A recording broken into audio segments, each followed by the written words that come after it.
Alléluia. Louange et gloire à toi, Seigneur Jésus. Nous te bénissons ce moment. Que ton nom soit loué. Merci, Seigneur, pour la vie que tu nous donnes gratuitement. Merci, Seigneur, pour ce que tu fais dans nos vies. Tu fais des choses que nous ne méritons pas. Tu fais des choses qui dépassent notre entendement. Tu fais des choses, oh Dieu, alléluia, qui nous rassurent que tu es Dieu. Tu fais des choses, oh Dieu, alléluia, alléluia, qui, alléluia, nous inspire la véritable louange. Car tu es Dieu, tu es saint, tu es glorieux, tu es magnifique, tu es le roi, tu es adorable, tu es élevable, tu es tout, Seigneur Jésus. Tu mérites tout l'honneur, toute la gloire, toute la magnificence, sainteté à ton nom. Oh, merci Jésus, ton nom est une tour forte. La Bible dit, les justes y accourent et sont en sécurité. Nous sommes en sécurité, Seigneur, sous ton nom. Oh, sois béni pour ces instants. Oh Dieu, prends nos cœurs, alléluia, en otage. Oh Dieu, viens écrire sur nos cœurs, oh Dieu. Viens, oh Dieu, écrire ton nom, afin que ton nom soit notre chant de tous les jours, afin que ton nom soit notre, alléluia, refrain de tous les jours, puisqu'il est dit, c'est de l'abondance du cœur que la bouche parle. Oh Dieu, insère ton nom dans nos cœurs. Nous te recommandons ces moments. Prends contrôle de tout ce que nous allons faire, dire, et bénis tes enfants qui vont entendre au nom de Jésus-Christ. Amen. Que Dieu vous bénisse. Nous sommes toujours dans le livre d'Exode. Nous continuons dans la même histoire ou avec la même histoire de notre bien-aimé Moïse que nous verrons au ciel.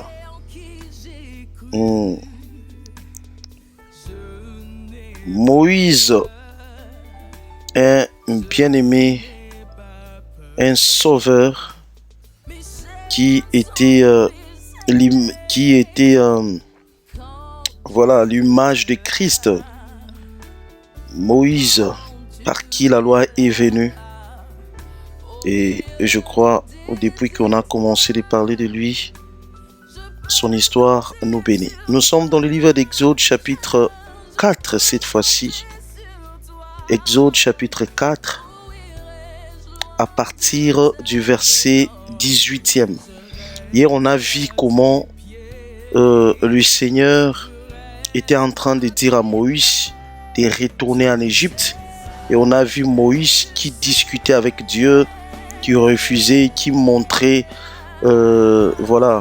qui disait à Dieu, qui était en train d'exposer les réalités de l'Égypte. Il était en train de faire voir à Dieu toutes les réalités qui n'étaient pas avantageuses pour lui. Et puis, on a vu comment Dieu l'a rencontré, et puis comment Dieu lui a donné la mission, et puis comment Dieu lui a donné les signes. Alors, alléluia. Aujourd'hui, le Seigneur va continuer par nous bénir. Alors, à partir du verset 18e, la Bible dit, Moïse s'en alla et de retour auprès de Jéthro, son beau-père. Jéthro, c'est le sacrificateur des mendiants, son beau-père. Quand Moïse avait fui, il s'était réfugié chez lui. Et là-bas, il s'était marié avec la fille de Jéthro qui s'appelle Séphora. Et même quand le Seigneur l'a rencontré, Dieu l'a rencontré pendant qu'il était en train de travailler pour son beau-père. Il lui dit, Moïse dit à Jéthro, son beau-père, « Laisse-moi, je t'ai prie, aller rejoindre mes frères qui sont en Égypte, afin que je voie s'ils sont encore vivants. » Jéthro dit à Moïse, « Va en paix. » L'Éternel dit à Moïse, en mendiant, « Va, retourne en Égypte, car tous ceux qui en voulaient à ta vie sont morts. » Va, retourne en Égypte, car tous ceux qui en voulaient à ta vie sont morts. Moïse prit sa femme et ses fils le fit monter sur des ânes et retourna dans le pays d'Égypte. Il prit dans sa main la verge de Dieu. L'Éternel dit à Moïse, verset 21, en partant pour retourner en Égypte, vois tous les prodiges que je mets en ta main. Je préfère me limiter là à la première partie de ces versets. Alors, Moïse, après ces temps de discussion avec Dieu, il s'est laissé convaincre, il a été convaincu de retourner. Dieu lui a rassuré, il lui a dit tout ce qu'il fallait et il a été rassuré. Il a eu des signes, il a eu la certitude, la vérité, toute la vérité pour qu'il retourne en Égypte. La Bible dit, après son débat avec Dieu, sa conversation avec Dieu, il revient maintenant vers Jéthro, son beau-père, chez qui il était logé. Il ne lui dit pas que Dieu m'a demandé de retourner en Égypte pour aller sauver. Dieu a fait de moi un leader. Dieu m'a dit ça. Moïse ne dit pas ça. Il vient juste dire à Jéthro, laisse-moi aller en Égypte, voir mes frères s'ils se portent bien. C'est la discrétion. Bien-aimé, tu n'es pas obligé de dire à tout le monde ce que Dieu t'a dit. Tu n'es pas obligé d'aller étaler tout ce que Dieu t'a dit pour ta vie. Ce que Dieu t'a promis, tu n'es pas obligé d'aller le dire. Ce que tu fais dans ta vie, les projets que tu as, tu n'es pas obligé de les exposer à tout le monde, de les dire à tout le monde, de les raconter à tout le monde. C'est ça ton problème. Tu fais tellement confiance aux copines, tu fais tellement confiance aux gens, et des fois ça crée un frein. Bien-aimé, la promesse de Dieu n'aime pas ça, ou la bénédiction n'aime pas ça. J'aime la bénédiction puisqu'elle sait parler d'elle-même. La promesse de Dieu a la bouche pour parler d'elle-même. Des fois, elle n'a pas besoin que tu sois son porte-parole. Quand tu veux te faire porte-parole de ta bénédiction, ça va te susciter des combats et ça ne sera pas bien pour toi. Bien-aimé, Moïse nous enseigne la discrétion ici. Il a parlé avec Dieu, il a eu même des signes, il a possédé. Mais il ne montre pas à Jéthro que Dieu m'a donné des signes, puisqu'il avait demandé à Dieu des signes. Dieu lui avait donné des signes. Mais il ne montre pas à Jéthro. Avant de venir là, laissez-moi vous dire que Dieu avait même avait fait un miracle. Il a pris les bâtons de Moïse et il lui a demandé de jeter les bâtons. Quand Moïse a jeté les bâtons s'étaient changés en serpents.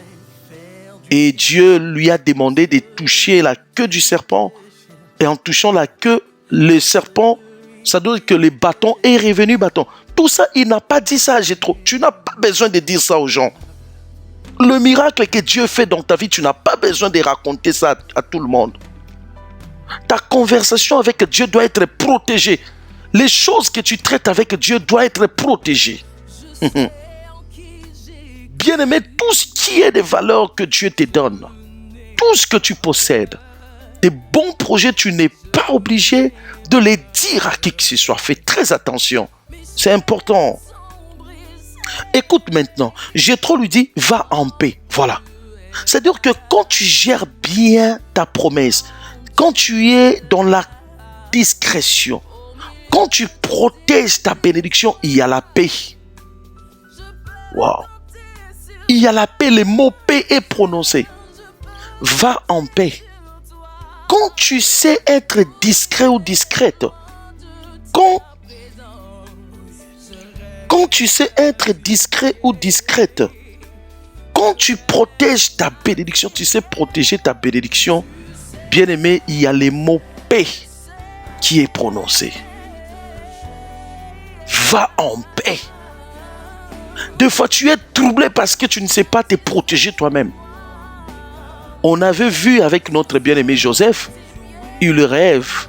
Le soleil, la lune, les étoiles se prosternent devant lui. Il vient. Mes frères, je rêvais.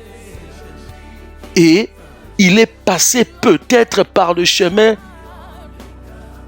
que Dieu n'avait pas peut-être tracé pour lui, pour qu'il passe. Il a subi des choses qu'il ne pouvait même pas subir. Fais très attention, bien-aimé. Des fois, tu es toi-même l'auteur de tes combats. Des fois, c'est toi qui invites tes propres combats. Quand tu dis à tout le monde ce que tu fais, tu n'es pas en paix. Il n'y aura pas la paix, tu seras dans le trouble puisque il y aura des combats. Jéthro lui dit, va en paix. Gloire à Dieu. Et qu'est-ce que la Bible dit encore? Moïse, l'Éternel dit à Moïse, voilà, Dieu a observé Moïse, comment il a géré la chose. Et Dieu lui dit maintenant, retourne en Égypte, car tous ceux qui en voulaient à ta vie sont morts. My God. Oh, retourne en Égypte, car tous ceux qui voulaient que tu meurs sont morts. Par là, j'aimerais dire que Dieu ne nous expose pas au danger. Dieu, quand il t'envoie quelque part, c'est qu'il sait que le terrain est bien préparé pour toi. Oh, un homme de Dieu a dit, quand Dieu t'envoie lui-même, il te précède là-bas, il t'attend là-bas. C'est-à-dire que Dieu, avant d'envoyer Moïse, il s'était rassuré que le terrain est très bien favorable pour lui. Il ne voulait pas y retourner. Il avait pris la fuite parce que le terrain n'était pas favorable pour lui. On voulait sa mort.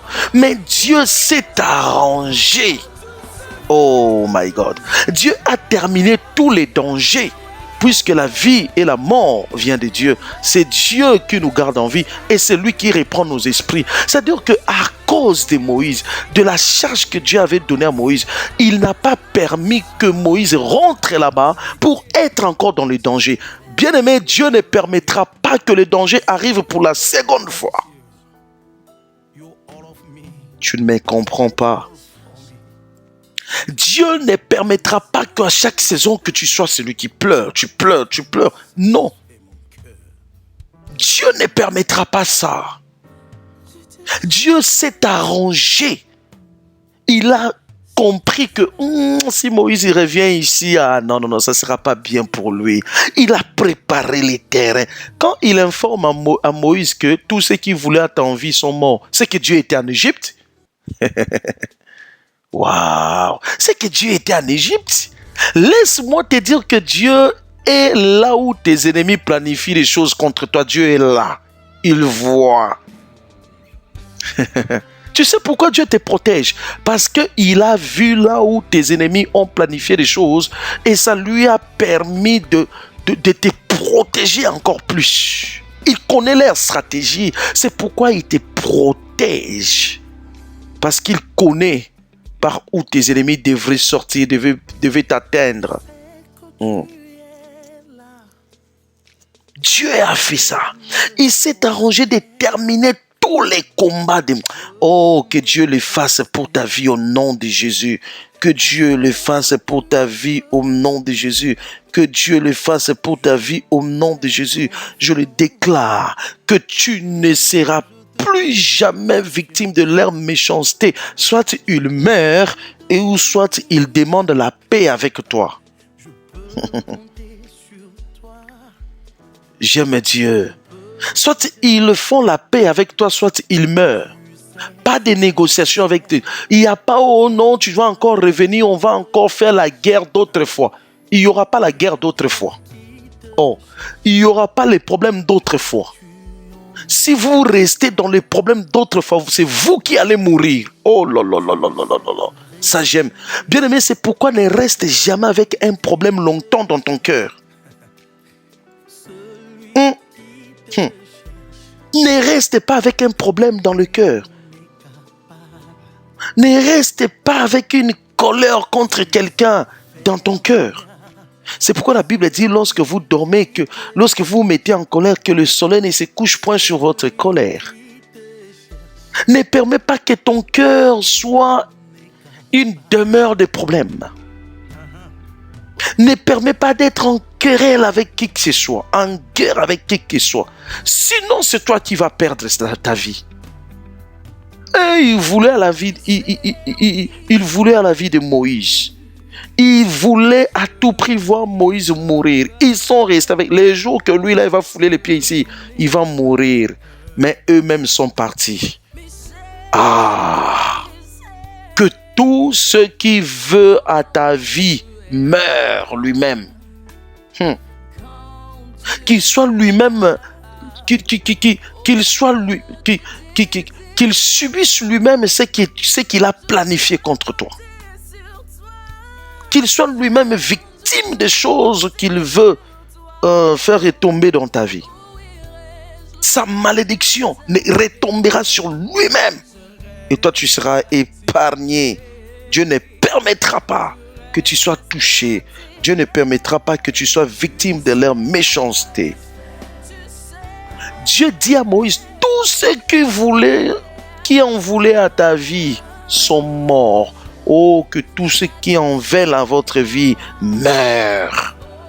Mourir ici, ce n'est pas seulement la mort physique qu'on met dans le cercueil. Non. Mourir ici, c'est-à-dire être privé de tout. Être sans force, sans pouvoir. C'est-à-dire que tous ceux qui dominaient sur toi n'ont plus le pouvoir. Le toi rentre, va dominer maintenant sur eux. Oh. Le terrain est maintenant bien préparé pour que tu sois le maître. Ah non, Dieu c'est un responsable, c'est un vrai responsable. Avant d'envoyer Moïse, lui-même s'est rassuré que le danger n'est plus. Waouh! Dieu ne t'envoie pas dans un danger. C'est pourquoi même quand Dieu ouvre la bouche pour te parler par prophétie à travers un serviteur de Dieu, sache que si c'est une prophétie qui vient de Dieu, que tu l'aimes ou pas, mets-toi dans ta tête que Dieu ne peut jamais m'envoyer là où il y a les dangers. Dieu ne peut jamais me promettre quelque chose qui sera un danger pour moi. C'est pourquoi la Bible dit, c'est la bénédiction de l'Éternel qui enrichit et ne se fait suivre d'aucun chagrin. Dieu est tellement responsable au point que quand il nous parle, quand il nous promet des choses, quand il nous envoie, quand il nous amène quelque part, il prend soin que ça ne soit pas un danger pour toi. Il prend soin que le danger, il s'arrange que les dangers ne soient pas, que les dangers n'existent pas. Ça c'est Dieu. Notre Dieu c'est un vrai responsable. Oh, j'aime Dieu. C'est un très bon responsable. C'est un très beau responsable. Oh, va, retourne à l'Égypte. Car tous ceux qui en voulaient à ta vie, les dangers, c'est pour dire que Moïse, les dangers n'est plus. Va maintenant être une bénédiction pour tes frères. Va maintenant commencer à être ce que comme moi j'ai planifié pour toi que tu sois. Va maintenant commencer à accomplir ce de quoi moi je t'ai créé. Tu es déjà passé par les épreuves dans l'eau et je ne te permettrai plus que tu pleures. Ces gens-là ne sont plus. Ces gens-là ne sont plus. Oh, ces gens-là ne sont plus. Ces gens-là ne sont plus. Ces gens-là ne sont plus. Ces gens-là ne sont plus. Oh. Ces gens-là ne sont plus. Rentre. Bien-aimé. Les échecs du passé qui voulaient ta mort hier, comme ils n'ont pas réussi à te tuer, tu t'es échappé et que tu vis aujourd'hui en 2020. Ils ont planifié que tu meurs, mais tu t'es échappé, le filet s'est rompu. Tu t'es échappé, tu es en 2021. Dieu ne permettra pas que leurs problèmes là d'hier là reviennent en 2021. Non. Vous aviez planifié votre mort en 2020. On est 2021, la mort n'a plus de pouvoir. C'est fini. Et qu'est-ce que j'aime encore dans cette histoire? La Bible dit, Moïse prit maintenant sa femme et ses fils et le fit monter sur des ânes et retourna dans le pays d'Égypte. Il prit dans sa main la verge de Dieu. Ça, c'est quelque chose de très positif que Moïse a fait. Il retourne, mais il a pris la verge de Dieu. Vous savez, la verge de Dieu, c'est quoi? C'est la parole de Dieu. Il a pris la parole de Dieu. Bien-aimé, ne fais jamais un mouvement sans la parole de Dieu. Ne fais jamais un parcours sans la parole de Dieu. Ne t'investis pas sur quelque chose ou dans quelque chose sans la parole de Dieu. Écoute d'abord Dieu. Dans tout ce que tu seras. Oh, Dieu m'a donné la charge d'aller voir Pharaon. Mais cela ne sera pas possible sans la parole de Dieu. C'est pourquoi, quelque part, Dieu lui avait dit, vois, je fais de toi Dieu devant Pharaon et Aaron sera ton prophète. Il a pris la verge de Dieu. Oh là là là là.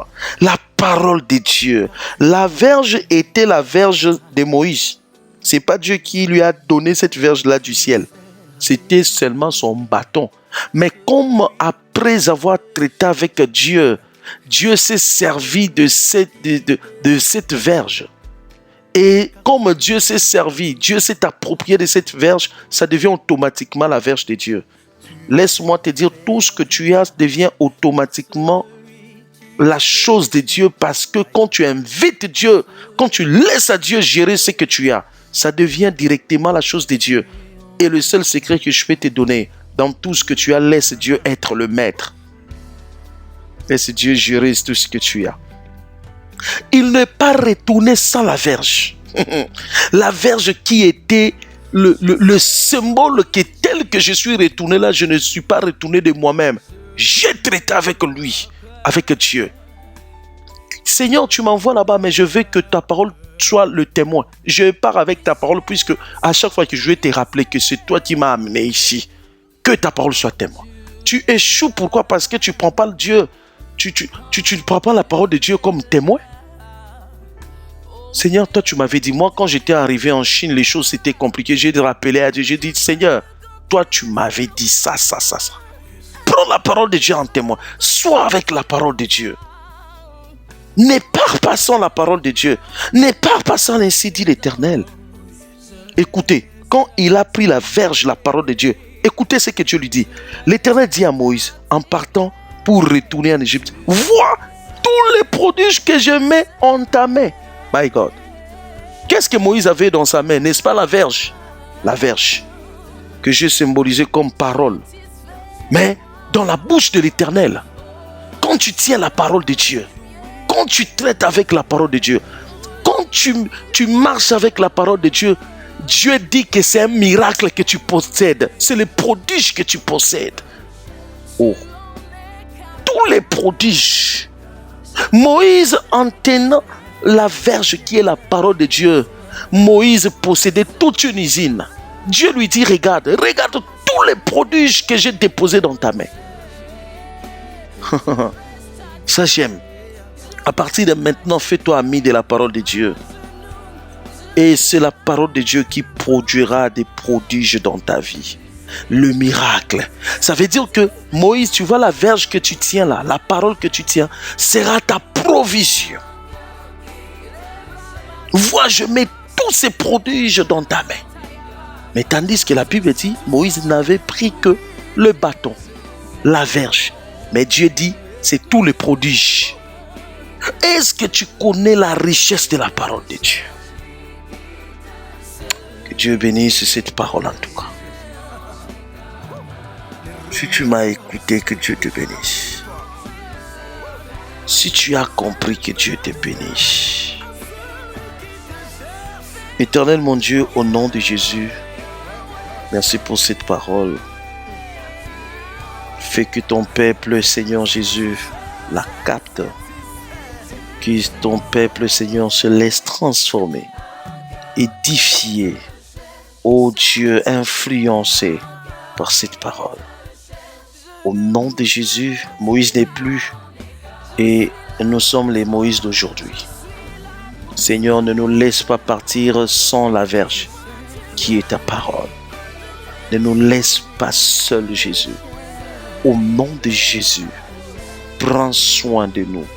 Au nom de Jésus-Christ, contrôle nos vies. Au nom de Jésus, merci Seigneur Jésus. Que ton nom soit béni à jamais. Sainteté à ton nom. Merci pour la victoire que tu nous accordes. Merci car tu t'es occupé de nos ennemis. Tu as pris soin de nos ennemis. Oh, merci Jésus. Puisque tu n'aimes pas lorsque tu traites avec nous, que l'ennemi traite avec nous au même moment. Que ton nom soit béni. Au nom de Jésus-Christ, Amen. C'est toi qui satisfais mon cœur. Je te cherche. Satisfais-moi.